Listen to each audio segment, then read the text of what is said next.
everyone, welcome to WebToTech YouTube channel. Today for this video I will be showing you how to change Facebook profile name. So please watch the video till the very end.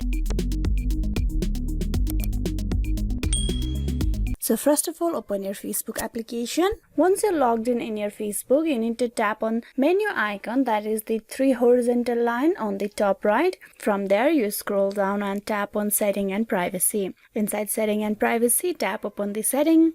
Once you're at the settings section, inside account, you tap on personal and account information. There, you tap on the name on the top right option.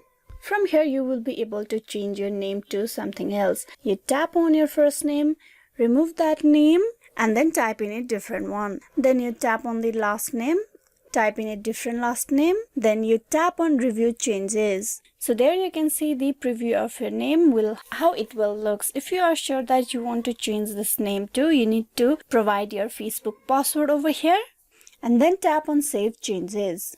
Therefore, your name for the Facebook has been changed to a different one. So this is how you can change your profile name in Facebook. Hope this video was useful. Please like and subscribe the WebToTech YouTube channel. Thank you for watching.